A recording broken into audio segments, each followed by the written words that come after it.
Good evening and welcome once again to another program of Issues in the News, where we discuss the important events that would have taken place in our country. And as usual, there are always a number of issues important enough, to be the subject of our discussions. I want to take this opportunity to say good evening and welcome each and every one of you to this program, Issues in the News. I want to especially welcome our viewers on the television in Berbice, Quarantine, West Coast Berbice, New Amsterdam, East Berbice, and other parts of Region 5 and 6. I also want to welcome our listeners on Freedom Radio who are joining us from Robb Street, Georgetown.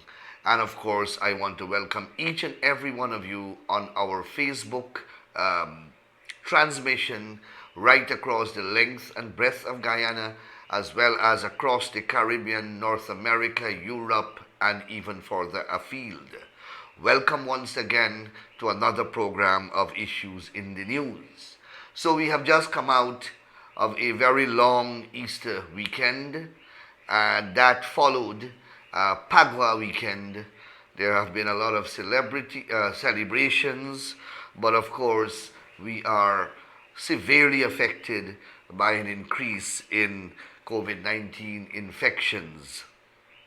It is believed that there is a massive inflow of the virus from our neighbors in Brazil, and it's a new strain. It's very dangerous, and it does not, I don't want to create any unnecessary alarm, but the deaths, COVID-related deaths, have increased astronomically, and we have to be careful.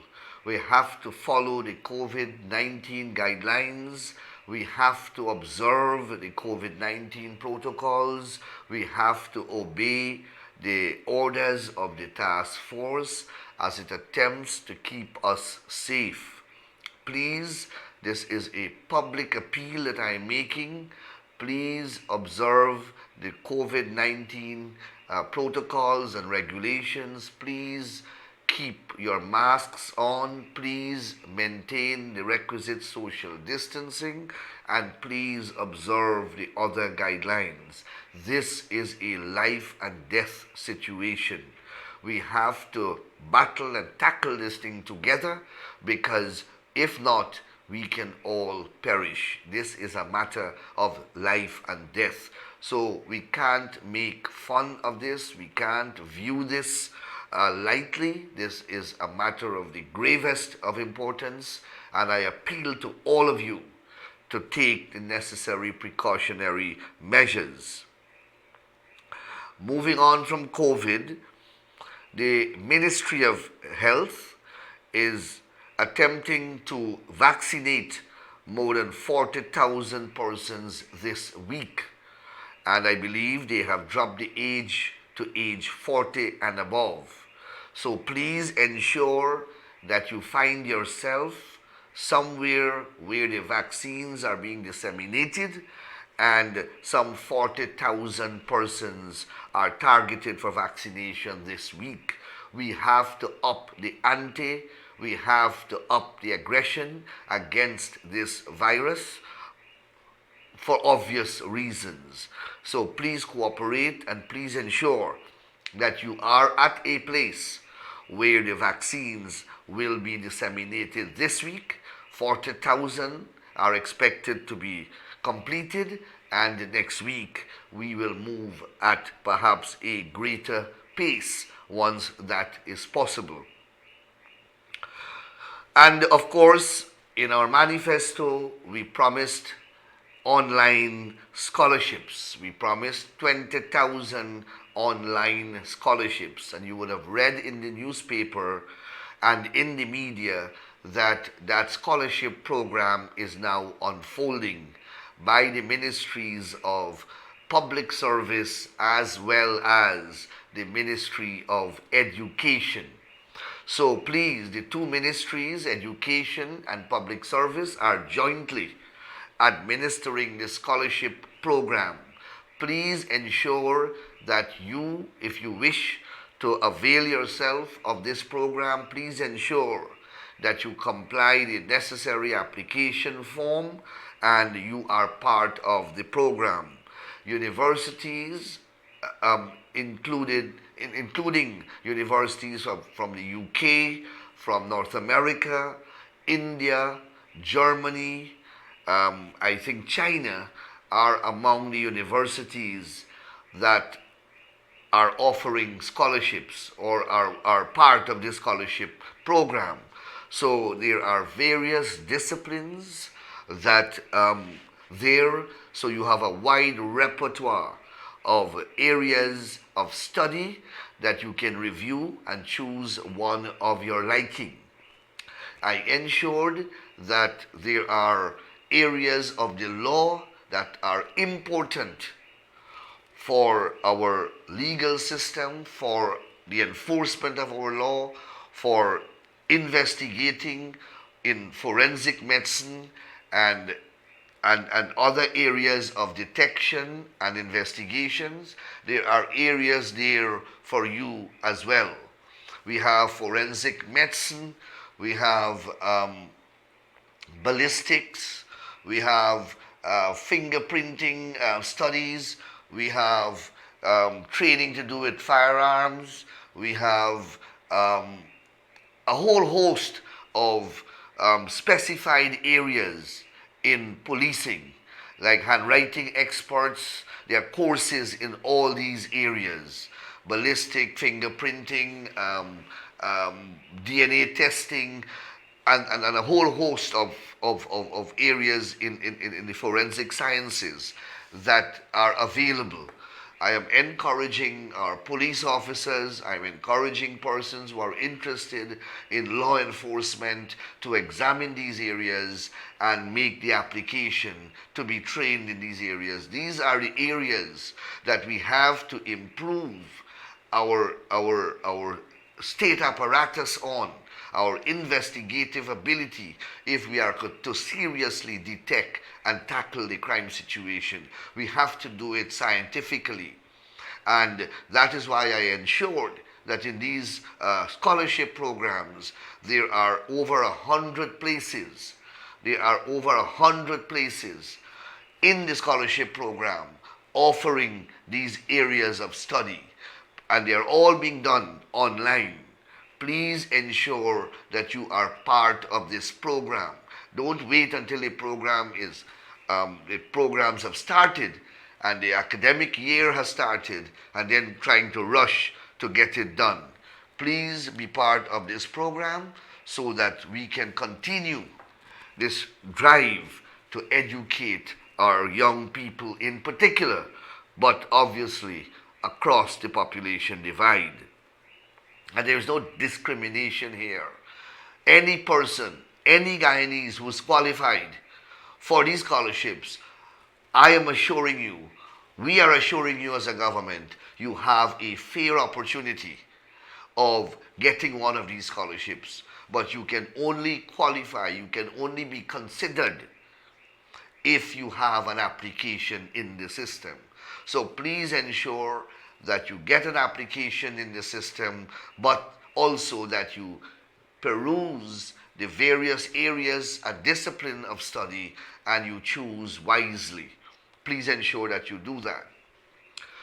Many persons have been asking, both in the social media and elsewhere in the media, what was happening with the James Bond, Colvin London investigations in relation to the giveaway of state lands at Peters Hall. Well, as I indicated on a number of occasions, we do not do witch hunting. We do investigations as far as possible by the police being done in a professional manner. And yes, the investigations took some time. That is because we want to ensure that the investigations are properly done, the evidence carefully accumulated, and at the appropriate time will be properly presented to a court. So This week or last week, James Bond, Calvin London, Eddie Dulal, and some other person, I believe his name is Richmond, were all charged.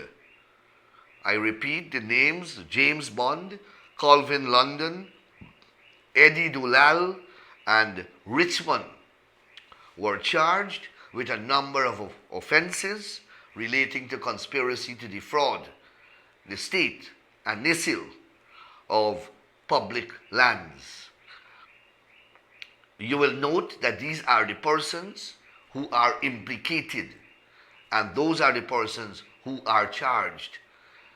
So you can't say here that people have been chosen and handpicked. These are the persons implicated. They are from different ethnic groups, and they have all been charged and put before the court based upon the advice of the DPP and other lawyers who have been retained to deal with this matter. A special prosecutor has been appointed, and that prosecutor will be prosecuting these matters. I again wish to assert that the state is trying to put these investigations forward in the most impartial and professional way, so that no one can claim political victimization or ethnic victimization as is fashionable in Guyana. So again, you will follow the news and you will see how these cases unfold. I also want to talk about an important project fundamental to Guyana's developmental trajectory, and that is the Gas to Shore project. Many persons have been criticizing the government for this project. But let me say that from all the evidence that is available, it appears that, first of all, this project is a renewable energy project, and that is an area that we are committed to. The absolute reliance eventually upon renewable energy. So this project is about that, and that again is a manifesto promise. We also in the manifesto promise cheap energy. We are delivering again on that promise with this project. The projections show that this project will produce energy as low as 6 cents US cents. We are currently producing energy at about 14 to 15 US cents. We are selling somewhere about 27 US cents, and this here can produce energy as low as 6%. Clean, renewable energy. Yes, the capital output is huge, but when one weighs that against the benefits that will redound to Guyana, then it appears to be a feasible project. The final numbers will come when the requisite studies are done. But people are faulting the project from the inception in the very way they did with the Amila Falls project, including APNU AFC, and they killed that project. And when they got into government, then Jordan and Greenwich both agreed and conceded that the Amila Falls project was a good project. The feasibility studies came in and said that it was a good project, and they lamented the fact that they couldn't get an investors, as we had gotten Blackstone at the time, to invest in a project of that type. We don't want that to happen to this project. Yes, the environmental impact assessment will be done. The necessary geotechnical studies will be done. We are committed to that course. But don't kill the project from the beginning. And that is what commentators are doing in the media and in the public domain, as they did with the Amila Falls project. We gave them every single document, the opposition that is, for the Amila Falls project. Every single document, they never read one. I remember being present when the government delivered about 2 cartoon boxes of documents to APNU, AFC. I don't think they ever read a single page of those documents.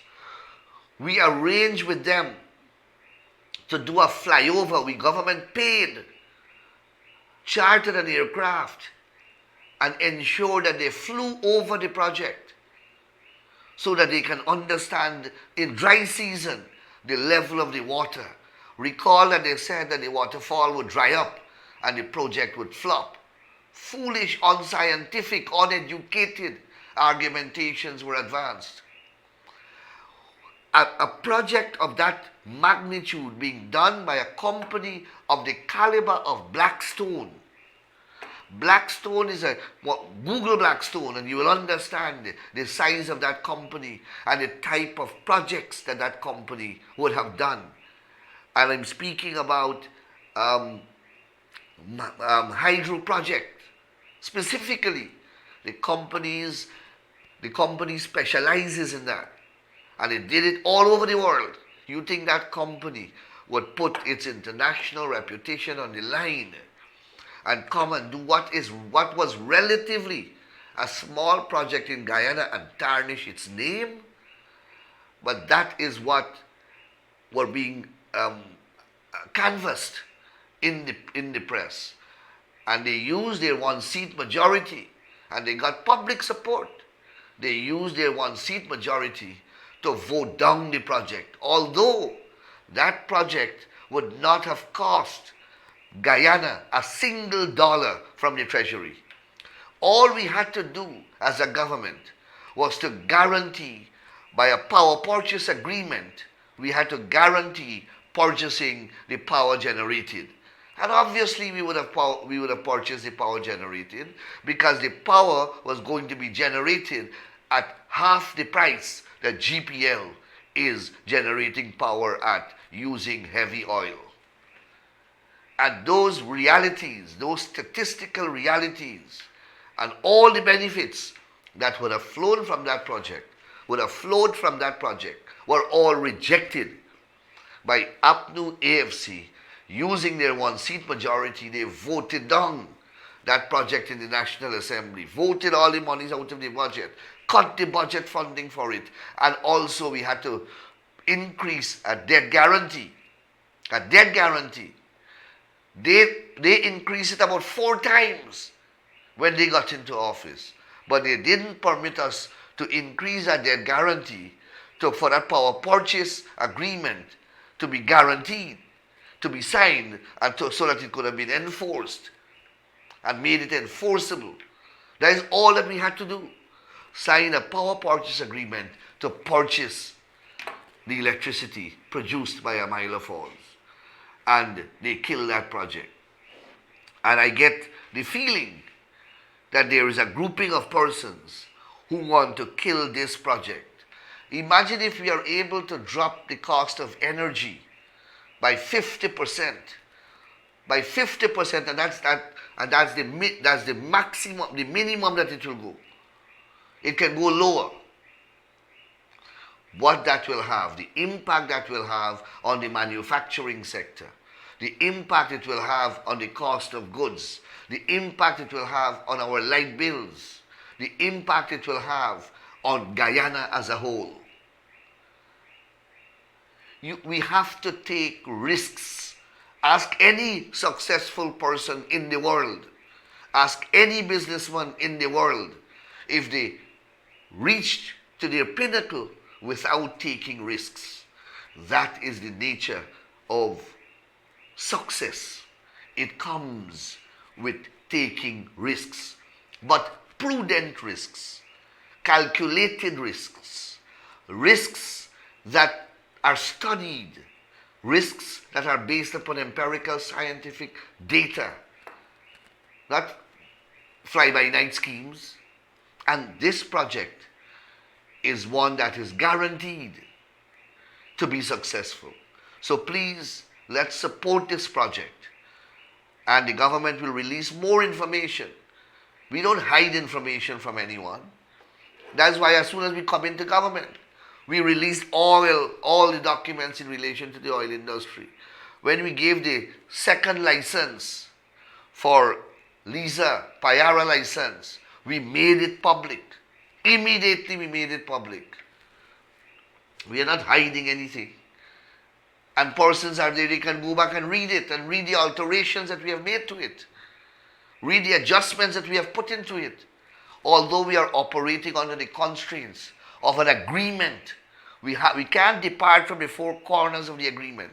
But we have managed skillfully to put a lot of beneficial inputs into that license to protect the interest of Guyana. If you read the two licenses, read Lisa 1 and read Payara, and you will see the differences. You will see the material differences between the two. And we made both public. When they signed Lisa, they never made it public. They never made the agreement public. We had to wait 2 years before the agreement became a public document. So these projects will be pursued. This is what we promised the people of this country. And we will pursue them. We will implement them. We will deliver on those promises. But we are committed also to ensure that we comply with processes. We make careful decisions based upon expert advice. And as far as possible, make the documents possible as soon as public as soon as is possible, or as soon as is reasonably possible. I want to remind you also that the official Gazette that I have spoken so much about is now online, and I indicated that before, on the Ministry of Legal Affairs website.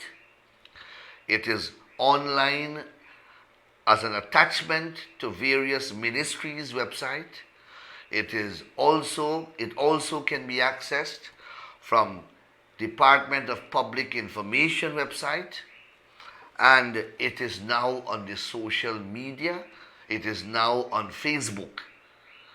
So please go to the official Gazette page and like it.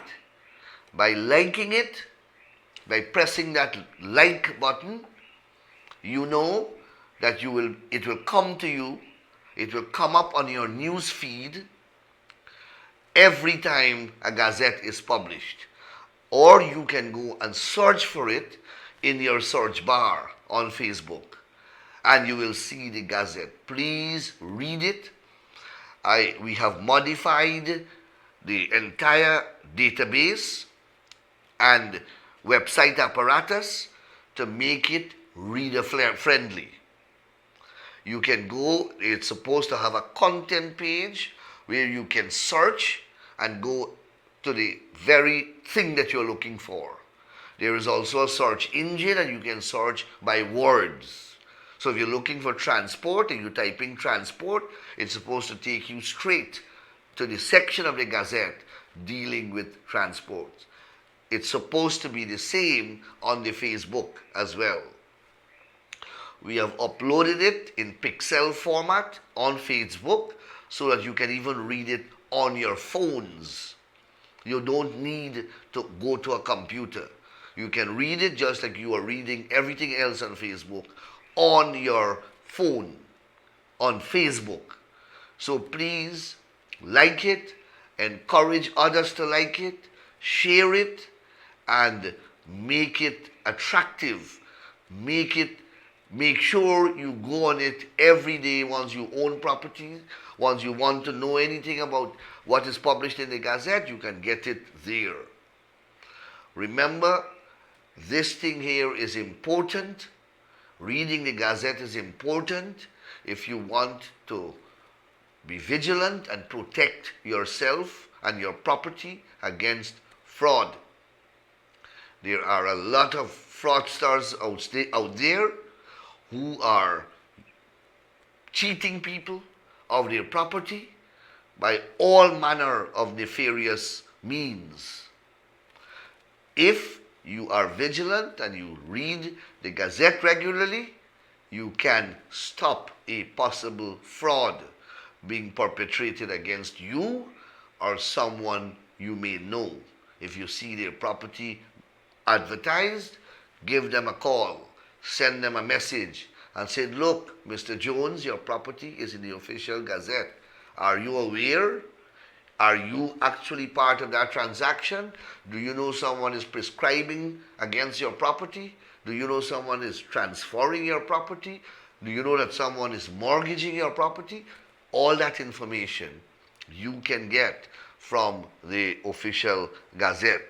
So please follow the official Gazette on Facebook or on the website very closely so that you know what is contained in that document. What is contained in that document is very, very important information. So I see in the news and on social media an article published in the Times newspaper that is attracting quite some commentary, and I thought that I will explain it a little here tonight. It has to do with the Attorney General joining a criminal appeal in which the constitutionality of the death penalty is being challenged. Now, first of all, anytime any constitutional issues are being challenged in Guyana, in the court system, the Attorney General is a necessary party. And if the Attorney General is not joined by the parties who have put the matter in the court, it is the duty of the Attorney General to join.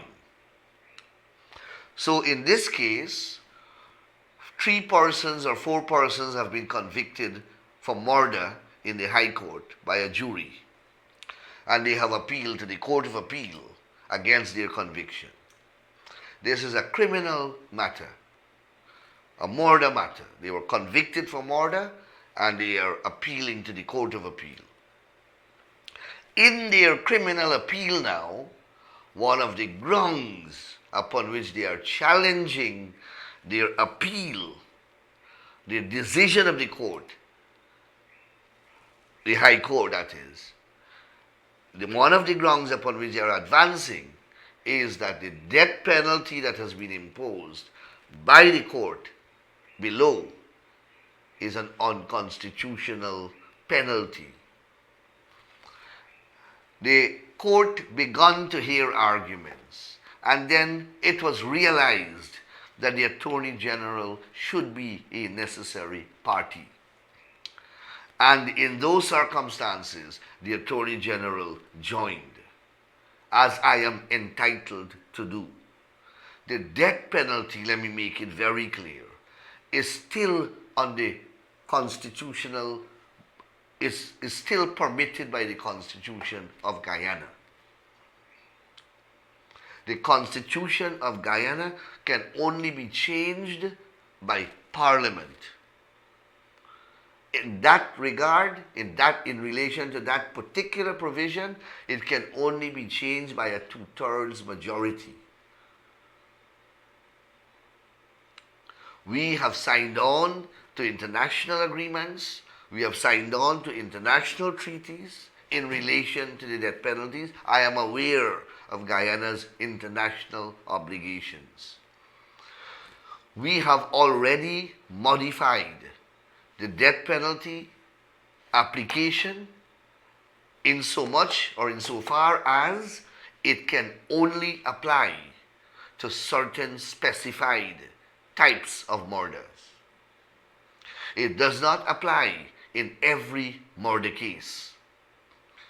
The Criminal Law Offences Act was amended to allow the death penalty to be imposed only in certain factual circumstances. The death penalty is still on the constitutional, a part of our constitutional law. It is provided for in the Constitution. For that reason alone, It cannot be unconstitutional. Something that is provided for in the Constitution cannot be unconstitutional. And that is the simple argument that I will go and advance before the court. It's as simple as that. And no court can say that something that is provided for in the supreme law of this land is unconstitutional. The court would be acting unconstitutional if the court is to say so. The court is not above the Constitution. The Constitution is above the court. It is the court, it is the Constitution, that creates the court. The court draws its powers from the Constitution, not the other way around. So there is no court that can say that something that is provided for in the Constitution is unconstitutional. That can't be. It's legally heretic. And the people of Guyana will determine when they wish to abolish the death penalty. Absolutely. The people of Guyana will determine that through a consultative process. That will not be something that is imposed upon the people of Guyana. Our Constitution says that sovereignty belongs to the people. Sovereignty under our Constitution belongs to the people. The people will determine, not what some professor says in the United States of America, not what some Cambridge professor says in the United Kingdom. America has the death penalty in several states.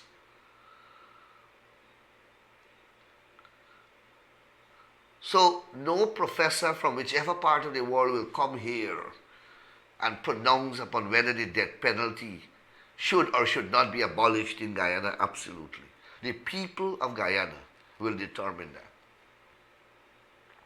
And the constitutional reform process, which will start soon, that will be one of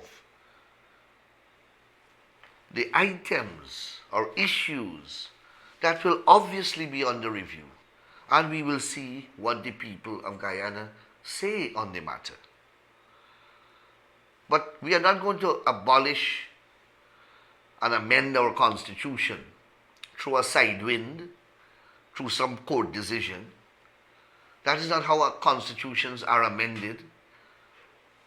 Constitutions are amended by the Parliament, provided that the requisite majority is assembled and vote in favor of the particular amendment under review.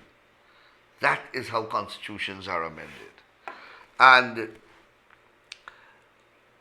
I am appearing there in that proceeding simply to put what Guyana's constitutional position is. It's not my personal view. It's what the Constitution of Guyana says in its current formulation. And that is my responsibility as the Attorney General of this country. And that is all that I'm going to do in that proceeding. So I see a lot of people are criticizing me for wanting to take a side against the death penalty or for the death penalty. That is not my responsibility. That is Parliament's responsibility once the people advises Parliament on the way forward on that issue. My responsibility when I am appearing in a court is to state what I understand the legal position is or the constitutional position is on any given issue. That is my responsibility, and that is what I will do professionally and to the best of my abilities. So I thought that I will clarify that quickly so that there are no misapprehensions about the issues that are involved. Tomorrow also is a very important day because tomorrow is the day that the second elections petition will be heard by the Honorable Chief Justice. Arguments, recall, the petition was called up, one was dismissed, and this one, petition number 88, I think it is, was left in the High Court, and we were required to make our submissions in writing, and the other side, the petitioners, were required to reply to our submissions. So they wrote for us, we answered, and they replied. And all those submissions are before the court. And tomorrow morning, starting at 9 a.m., via Zoom, the Honorable Chief Justice will be hearing oral arguments from all the lawyers, including Mr. Ford, I think, for the petitioners, or Jeremy, I don't know who will present. Mr. Mendez will present for Mr. Jagdeo. I will present as the Attorney General, and the Chief Elections Officer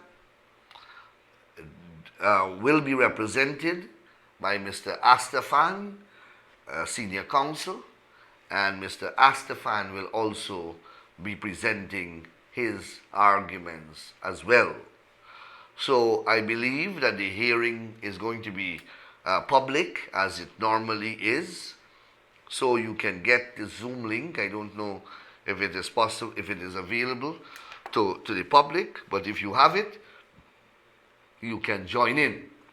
I know the press normally joins in, being permitted to do so by the Chief Justice. In this election petition, as you may recall, the petitioners are contending that Order 60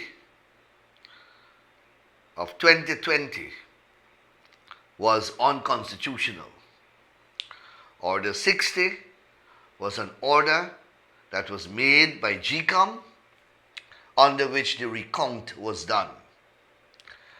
GCOM exercised powers conferred upon it by Article 162 of the Constitution and by Section 22 of the Election Laws Amendment Act. Article 162 says that GCOM can take such actions and can issue such directions that are necessary to ensure that there is impartiality and fairness, and to ensure that the provisions of the Constitution or any act of Parliament is complied with.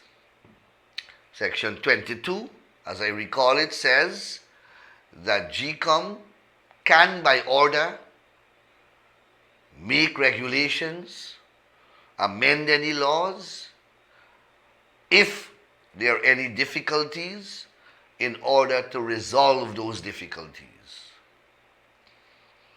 There was a difficulty. Mingo did not comply with Section 84 of the Representation of the People's Act. Mingo did not use the statements of poll as the basis for his tabulation, despite the Chief Justice making an order directing him to do so.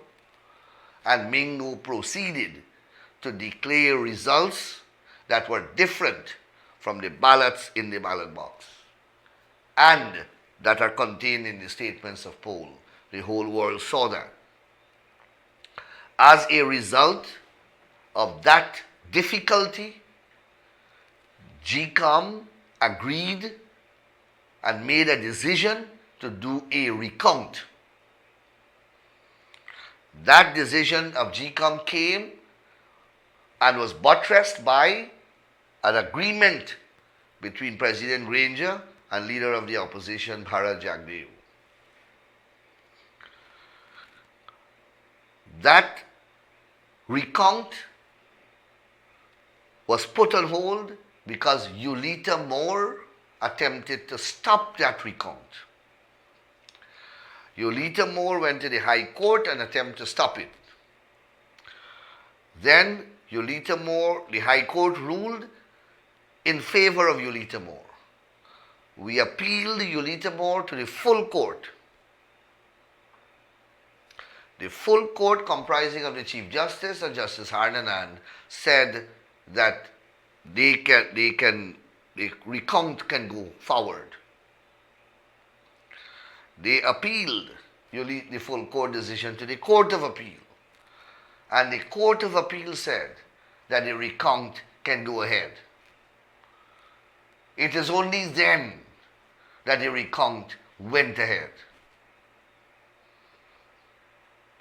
So the recount has already received the imprimatur of two courts, the full court and the Court of Appeal.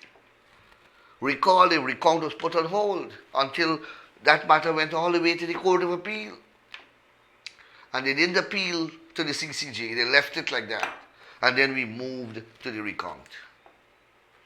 They participated in the recount. They also participated in the drafting of that Order 60, because one can't turn a blind eye to the composition of the GCOM. The GCOM is comprised 3 opposition, 3 government. That is the makeup of GCOM. So when GCOM makes a decision, it is the government and the opposition that has made a decision. People talking about the independence of GCOM, etc. Yes, they are independent, but subject to that reality. So you can't make a decision, draft the recount order, and then when the results of it doesn't suit you, you want to throw it away. And we all saw what happened at the recount. They participated in the recount. They attempted to denounce the recount while it was ongoing when they realized that they were losing. Then they tried to get low and feel, not to present the recount results, but to present Mingo fraudulent result. And they went to court about 2 or 3 times again with Reed, with Messenger Jones, and they lost all. Now they are with this petition. But I don't think that they will succeed. They have lost one already. And they have appealed, and we have challenged the appeal too. And this one will be determined now. And we will see how this one goes. But as I have said, I think the position is clear. GCOM didn't do something that GCOM cannot do. GCOM didn't hold another elections. GCOM didn't put additional ballots in the ballot box. All GCOM did, and all that was done, was a recount of the ballots that were counted on election night. That's all. These are ballots that were counted before by their own counting agents too, in the presence of their polling agents. So it was counted once, and there's a statement of poll showing the results. To count it another time is wrong, is illegal. You're not adding, you're not subtracting, you're simply counting what was in the box. How can that be wrong? How can that be illegal? If there is a dispute, you don't want to use the statements of poll. You don't want Mingo to do that. You give Mingo a spreadsheet that has fraudulent numbers. We object to that. All we are saying, we'll count back what is in the box, and that is what was done. How can that be illegal? And the statements of recounts, that is the results of the recounts, materially accorded with the statements of poll. So what was counted on election night, what the results that came out on election night, were the same result that came out of the election at the end of the recount process. So where is the illegality? How is the election marred by some illegality? Because that's what you have to show. You have to show that some law was violated in the conduct of the elections. Well, they're not challenging that. Because this challenge only the recount. So the election is clear. They're not challenging that. They now have to show that this that happened, that what they are challenging, materially affected the results. But they have not shown that in evidence. They have to show that on election night, the results were PPP, I don't know, let us say 100, APNU 200. And when the recount happened, APNU got 100 and PPP got 200. That is what they have to show. That the recount process materially affected the results. There is no evidence of that. No evidence of that whatsoever. And that is what the people must understand, that the law is based upon common sense. The law is based upon common sense. No law will fault an election unless because of a violation of the law, the results of the election is not the true reflection of how the people voted. That is election law. You have to show that because of something, the results of the election is about results. That results are not the true and correct results based upon the ballots cast. That is what you have to show. Every other thing is simply academic. Unless you can show that, then you can't upset an election. In other words, you have to show that the results is a sham. The results is farcical. The results is fraudulent. The results doesn't reflect the will of the people. The box got 1,000 ballots, but the results said 2,000 were cast. 2,000 votes. The box only got 1,000. That is a basis to set aside a result. An election.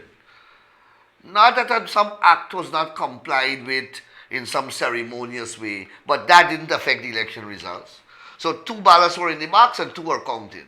No matter which law breach, no judge is going to set aside that election, because that is what reflected the will of the people. As I keep saying, the law is not a complicated discipline. It's based upon logic and common sense. And once you have that, you will be a good lawyer. But a lot of people don't have that. And that is obviously manifested in the many things that we are seeing going on in relation to these cases. So tomorrow, we will be there in the court presenting the arguments, and hopefully we get a ruling very, very shortly so that we can put these matters behind us, because we need to get on with the developmental agenda of this country, and the government is committed to that course. What can I say about the opposition before I close? The opposition is rapidly becoming irrelevant. They are fastly becoming really out of sync with reality. You're not hearing anything from them. They're not doing anything worth paying attention to. Mr. Harman stood up at a press conference. I just saw clips of it. He attempted to mislead the press corps. Fortunately, the journalists were very well researched. They asked questions of him, he can't answer. He accused the government of selling oil at some giveaway price or something like that. And what he was saying were totally inaccurate. These guys do not even do their basic research before they go and speak to the press. And they have this running commentary going on the social media, in the ring and out of the ring, and that's all they do. That is all that they do. Make innocuous criticism of the government. So the most exciting thing about it for them is when one of us in government do not wear our masks. That is a big, big thing for them. We play pagha without your mask, or you're seen anywhere without. That is, they have a field day over that. That's all that they do whole day. Look at us and highlight one or two omissions which are made, which I don't have any difficulty. I apologized the other day on the program for playing pagha without my masks. I don't have a problem with apologizing. So that's the kind of opposition that we have. No constructive engagement with the government. They are still to determine whether they will recognize the government. They still, I think, referring to the government as illegal or unconstitutional or fraudulent. I don't know what terminology they are using at this point in time. But long and short of the story is that they have become completely rudderless. They have become completely without focus, and they are fastly becoming completely irrelevant. I don't know whether that is good or whether that is bad. What I do know is that a healthy, vibrant, intelligent, constructive, and scrutinizing opposition is good for a democracy. I know that much. And I know also that we don't have that in Guyana. We have nothing close to that. We have an incompetent, inept, and useless opposition. They do nothing for their constituency. Nothing. But, fortunately, we will not be distracted by their ineptitude, and we will push the developmental agenda of our country as we continue to work every day to deliver on the promises that we have made in our manifesto to the people of our country. I want to thank you very much for spending the last 55 minutes with me. Once again, it has been an enjoyable discourse, and I hope that I have provided a lot of information to you. And until we meet again, please stay safe. I close by once again appealing to you, informing you, reminding you rather, that there is a surge in the COVID-19 infections. There is an increase in the number of deaths. We are accelerating in the government the vaccination campaign. We plan to inject or vaccinate some 40,000 persons this week. Please ensure that you are part of that process. Please pay due respect to the COVID guidelines. Please cooperate with the COVID task force. And I hope that the COVID task force also act reasonably and responsibly and do not use the occasion to abuse power and to act in an arrogant and abusive way. We have to tackle this thing together. This is a serious, very, very serious matter. So with those very sober remarks, I want to thank you once again for being with me over the past hour or so. Thank you, and join me next week as we continue with this discourse. Good evening and stay safe. Thank you.